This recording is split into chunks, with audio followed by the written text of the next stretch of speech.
Hello, listeners. This is Kat, and welcome back to Put Your Hands Up Podfics. This will be the continuation of When One Thing Ends, Another Can Begin. This will be Part 12, the final part to Chapter 6.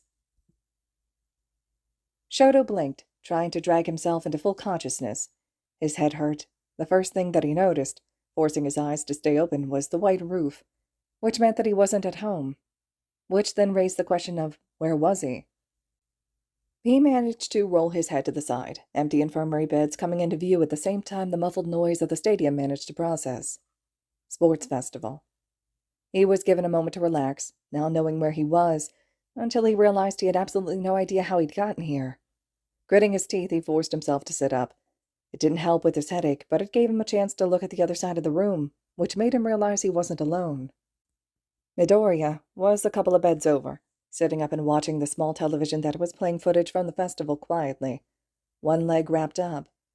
As Shoto watched, he glanced over his direction, but didn't make any comment on seeing him awake. He just went back to watching the current match, Yaoyorozu and Dashido from the looks of it. In all honesty, Shoto hadn't thought much of the quirkless boy. He was small and quiet and unnoticeable when not surrounded by his much more boisterous friends. There was a chance he was just shy, but the part of his mind that sounded a lot like Endeavor had said that it was because he was weak and cowardly, like all quirkless people were. But hadn't he already proven that wrong by winning the first 2 rounds? Shoto couldn't tell if he was happy or angry about that. On one hand, it would definitely piss Endeavor off, but on the other, it would give him more fuel to use against him in training. Realizing that Midoriya wasn't going to say anything after the 3rd time he glanced his way, Shoto decided to get some answers. What happened? Midoriya didn't say anything for a while, instead continuing to watch the screen. Shoto was beginning to think he hadn't heard him when he finally looked down at his hands and started talking. I didn't use a quirk or hand-to-hand combat during our match, so they're going to send you through to the next round. They haven't actually decided it yet, but since you're awake now, there's nothing stopping them. After all, there's no way they're going to send through the weak, weird, quirkless kid. Midoriya didn't look up as he spoke, his words quiet and flat. That didn't quite answer Shoto's question, but Midoriya didn't seem to be forthcoming with anything else, so Shoto took the time to look back and try to figure it out for himself. He could remember the first 2 rounds, and the anger and surprise he'd felt at losing both events to Midoriya. He could remember Endeavor coming down to the student prep areas just to insult him before his match with Sero, and he could remember the match and watching others after it. It was during his match with Midoriya that things seemed to blank out. He'd been planning on sending a glacier his way, much like his match with Sero, in order to stop the maneuverability that seemed to work so much in Midoriya's favor. He could remember sending out the base of ice that creating a glacier required, but then nothing, which meant that Midoriya must have been able to beat him. Shoto's brows furrowed, and his headache increased as he tried to make sense of the situation. If Midoriya won, then why wouldn't they send him through? Of course, he was injured, if the bandages around his foot were any indication, but they had Recovery Girl on staff, so that couldn't be the issue. Shoto had been dismissive of Midoriya, that much was true, but he'd still had a small amount of respect for him after seeing him survive the USJ attack on his own. That hadn't been enough to view the boy as competition, not without a quirk, but Midoriya had beaten him, so he should be the one to go through. Endeavor had made it pretty clear, through many of their sessions, that it didn't matter how Shoto did against him. If he lost, he lost. It didn't matter how your opponent bested you. In the real world, the consequences could be death, so it didn't matter if you lost with grace or did damage on the way down. He couldn't understand, so he asked the only other person who might be able to give him some answers. Why? Midoriya finally looked at him, at the question. He stared, but Shoto didn't back down, unsure of what Midoriya was looking for, but knowing that if he backed down he wouldn't get any answers. He must have found something, because his mouth pressed into a line and he sighed through his nose. I can explain why, but only if you start using your fire. Shoto immediately sat up straighter, ignoring his head's protest at the movement, and walled off his expression. He hadn't told anyone about his ability to use fire, so how had Midoriya known? It was possible he'd guessed, given his relationship to Endeavor, but why would he ever ask him to use the bastard's fire? No, I won't. He made sure his tone was icy, direct. I can win with just ice. He had spoken in a hostile way in order to close the topic, but Midoriya didn't seem fazed, having gone back to looking at his hands and still speaking in that lifeless voice. Okay, then I won't explain it to you. Because if you're fine with half-assing the rest of your life, holding yourself back, if you're willing to potentially lose people their lives because you refuse to save them with fire, then there's no way I can explain how I've fought for every tiny thing in my life and been hated for that. There was real pain in the statement, just as there had been at the USJ, and Shoto had dismissed so much of what had been said as unimportant in the face of a villain attack, but maybe that had been wrong of him. And some reasonable amount of concern. But Shoto did not deny that part of himself for no reason. Looking at the quirkless boy that Endeavor hated so much, Shoto thought that maybe he might be one of the few people who could understand. He'd already been denied by heroes before, so surely he could understand denying them in return. You know my father is Endeavor, correct? Midoriya turned back to him and gave a tiny nod at the question, face blank. He's a powerful bastard who only thinks of becoming stronger, but he's never been able to reach that #1 position. So he came up with another plan. Have you heard of quirk marriages? Another nod. They started becoming a problem during the 2nd or 3rd generation after quirks appeared. Strong individuals would choose a partner and force them into marriage for the sole purpose of passing on a strengthened version of their own quirk. Those earlier generations were lacking in ethics.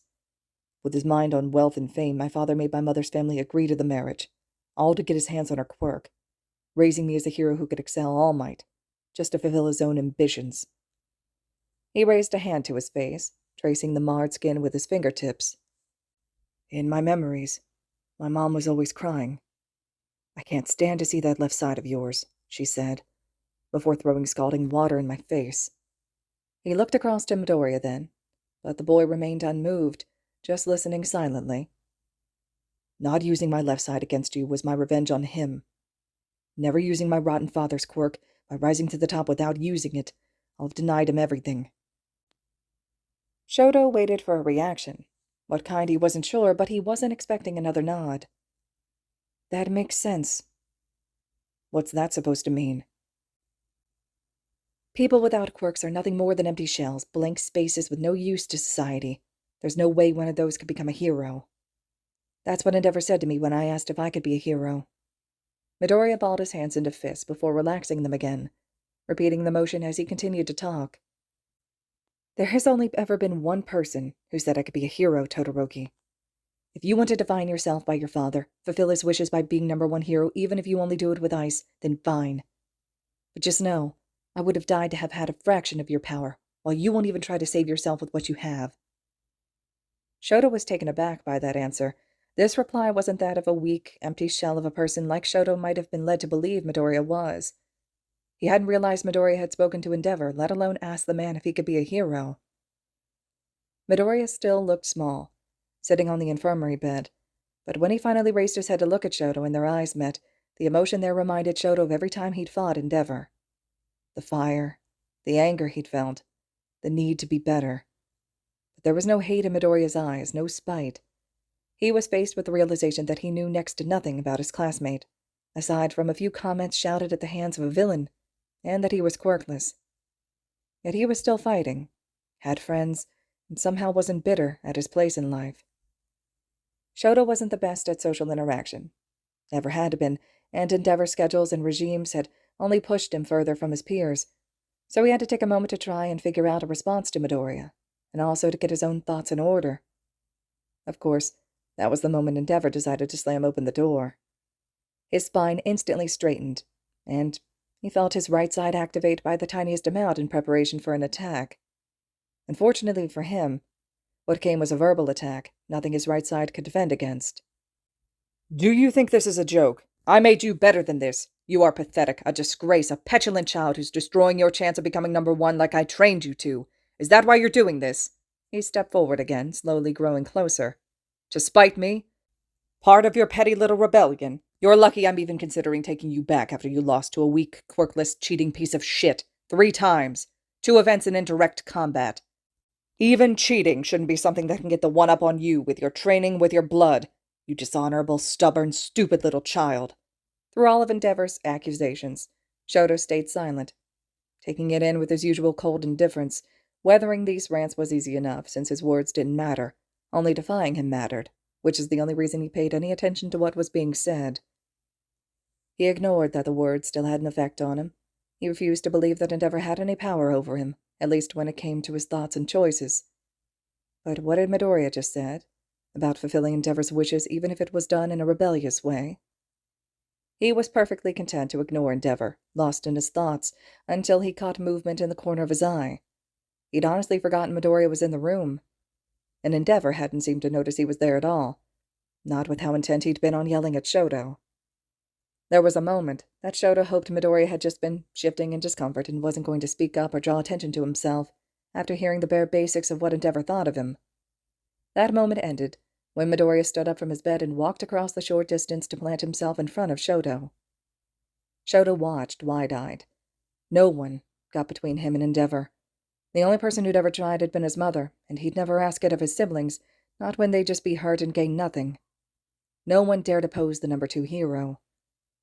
Yet the quirkless kid he'd written off at the start of the year was the one whose back he could see placed between them. You. The word was practically hissed, as Midoriya received Endeavor's full attention. You disgusting, vile little stain of existence, get the hell out of here! Here could be describing the room, but given Endeavor's earlier statements, it was definitely about the school. But Midoriya just stood there. Do you think this is a joke? The last time I ever saw you should have been in that alleyway, and if you'd cared even a bit for the rest of the world, you would have removed yourself from it. This is a school for heroes, not wastes of resources like you and those with your affliction. You're disgusting, and that you're here and even trying even more so. Because it looks like you actually think you'll do something with your life.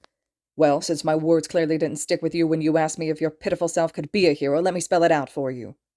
And Endeavor stepped closer still, not changing the volume of his shouting despite his proximity.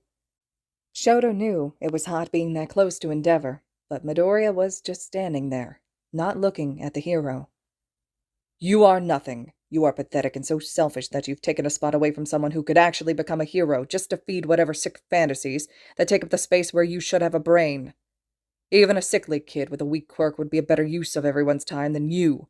But no, you needed to feel important, as if your existence has any weight on the rest of the world. You are filthy, disgusting, the worst mankind has to offer.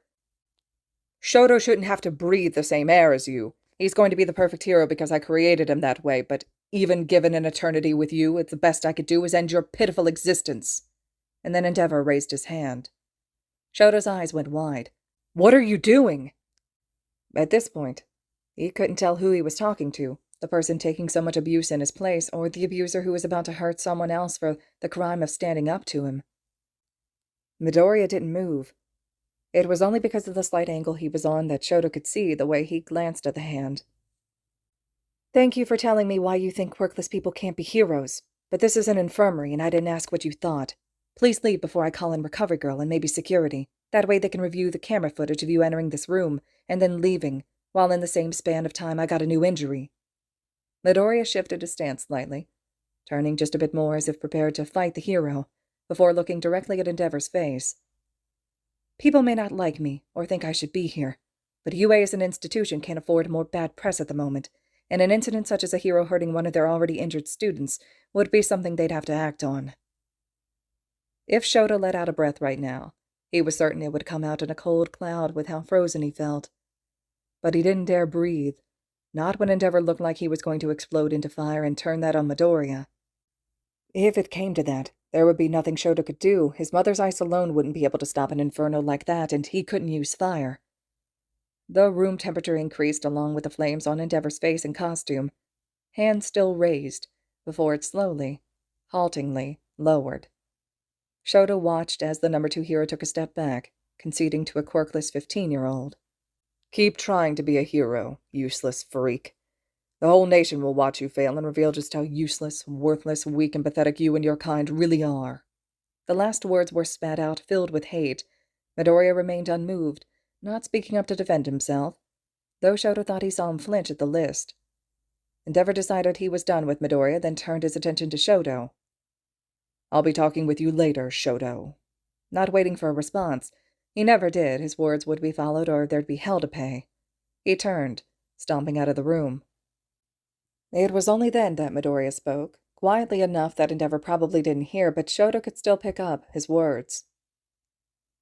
You better be talking about telling Todoroki he did well with his power and placed highly through his own efforts, because he isn't you.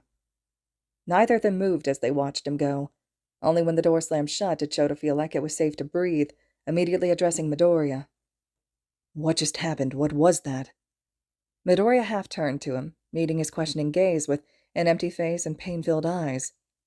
He let out a shaky breath. People don't like me, and I've met Endeavor before. Shoto didn't know what to say. What was there to say after all of that? The silence continued for the next several minutes, during which the half-forgotten match finished playing on the television.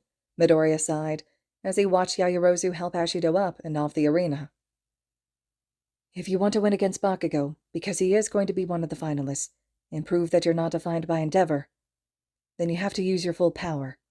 Your fire, and your ice. And then he turned to leave, walking towards the door. Where are you going? You haven't explained anything. Midoriya paused. Like I said, there's no way for me to explain. And right now, I'm going to find out what the verdict for our match is. You should rest while you can. You'll be fighting again soon. He turned and smiled at Shoto, and it was a broken thing. Despite that, there was something reassuring in it, because if Midoriya could endure that and still keep going, still smile, then there was hope for Shoto. Not even his mother had been able to give that to Shoto in the last few months before she'd been taken away. It left Shoto breathless, so when Midoriya turned and left the room, he hadn't been able to say anything. He just sat on the infirmary bed, trying to process the past several minutes. After a time, Recovery Girl came in, greeting him and puttering around the room. She quickly checked him over, asking him how he was and checking his condition before looking around and asking where Midoriya was. When Shoto told her he'd left already, she just shook her head and sighed. That boy should not have left without my say-so. You kids and your reckless nature, she trailed off as she left the room again, presumably to track down Midoriya. Shoto wasn't sure, though. He was still distracted. When he was told that he was going on to the semifinals, he knew there was definitely something wrong. Stepping back into the arena, headache mostly gone, and finally knowing it had been caused by Midoriya slinging a rock at him, he faced Ida. He knew he could beat the other boy, but still felt apprehensive. Ida's expression was grim, probably because his friend had been disqualified, so he was instead fighting Shoto. But Ida didn't say anything against him as they fought, and at the end of the match he was polite as always, congratulating Shoto for his win. Even though Ida had been polite, he chose not to go back up to the student seating after their fight. He only had to wait through Bakugo and Yaoyorozu's match anyway. There was no use in walking up there and facing the rest of the class, and Midoriya, especially since he still had no idea what to say to the quirkless boy. Before he knew it, he was ascending the steps into the arena for a final time. If you want to win against Bakugo, and prove that you're not defined by Endeavor, then you have to use your full power, your fire, and your ice. The words rang through his head as he stared down Bakugo, who glared from his position opposite. In another match, Midnight wouldn't have to reiterate the rules, as both of them had been through 3 fights already, but given Bakugo's previous matches, and showed his own disposition for powerful attacks, it was probably to be on the safe side. He wouldn't need fire to defeat Bakugo. He didn't. He took a deep breath in as Midnight brought her whip down, and the match began. Shoto made use of the technique from his match against Zero, sending out the largest amount of ice he could in one go to trap Bakugo before he could begin attacking in earnest. The wave completely engulfed the other boy within seconds, though Shoto had to be careful to leave enough space that Bakugo could still breathe. It was a clean, perfect move, but his sense of victory was short-lived as Bakugo broke free, screaming in rage the whole time. He sent attack after attack at the explosive boy, but each time he used his quirk to destroy Shoto's ice structures, slowly growing closer, shouting and egging him on the whole time. Cold was slowly starting to dig its way into Shoto's right side, but he grit his teeth against the pain and kept going, trying to move faster to keep up with the other boy even as his muscles slowed. And then Bakugo got his first attack in. It sent Shoto flying, and he was only saved from being knocked to the very edge of the arena by a flimsy ice wall. He quickly built it up in the second before Bakugo engaged again, and then the fight became physical. He'd been trained in hand-to-hand combat, never for a moment allowed to have any weaknesses, but his father had always prized quirks more and worked on that aspect. So facing someone who clearly had some training, and could still use their quirk to power their blows, meant Shoto was put on the back foot. Any attempt at summoning ice was blocked by Bakugo's aggression. The only upside was the explosions marginally warmed his previously frozen side. "Come on, half and half. I thought you said you were fucking stronger than me." The insult rang across the stadium, rising well above the cheers and shouts of the audience. Shoto let out a wordless shout of his own and threw everything he had into a small glacier, pushing Bakugo away for a moment of respite. It wouldn't last, though. He was running out of options.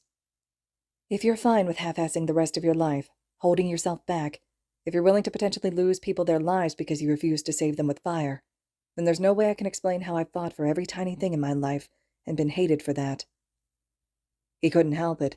With the echo of Midoriya's words in his mind, he looked to the student stands he hadn't been able to face before his match. They were cheering. It was hard to make out words when the whole stadium was a mess of noise, but he could see Midoriya front and center, cheering with the rest of 1A. And they were cheering for him. Despite the now painful cold in his right side, he felt something warm at the sight. "Use your full power." "What are you looking at? Fight me!"